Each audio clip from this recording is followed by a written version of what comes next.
And this is one of my favorite blocks.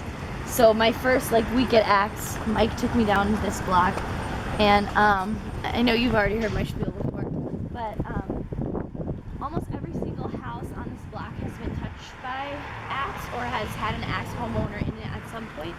So the first person who kind of arrived on the scene, her name's Pang, and she met her. Oh, you did meet Pang? Yeah. In St. Michael's? Yeah, the rec thing. Awesome. So, she's is the administrative work for St. Michael's Church, and she bought, I think it's that red and yellow one, the fourth one down. And then when her sons were looking to buy a home, they were looking on the east side in downtown Milwaukee at really expensive condos, and she was like, why would you guys buy a really expensive condo when you can live in the neighborhood with me and I'll cook for you and do your laundry and stuff? So they bought the greenhouse across the street, and it's really cool, a total bachelor pad for her two sons.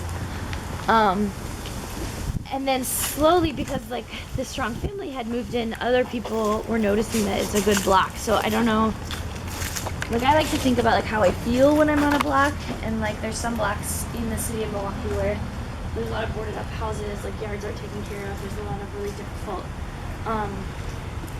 properties. And if you look at this block, I feel like we could be standing in a block in a suburb.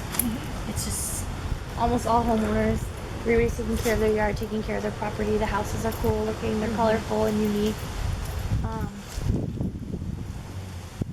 So the house on the end of the block, and this all happened before my time, so I'm sort of telling stories that other people have told me, but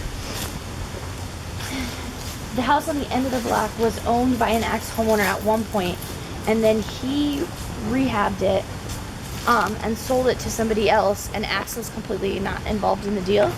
And that is our goal, right? So we want to move in and stimulate the housing market in a neighborhood. We want strong families to move in that want to stay there and want to take care of their block. And then we want to be done with that block and move on to the next block. So that happened on this block, and it's happened on other blocks too throughout the city. But this is one that's I like to show off because obviously it's close to our central office, and I think at some point almost every house on this block has had some sort of ex-homeowner influence.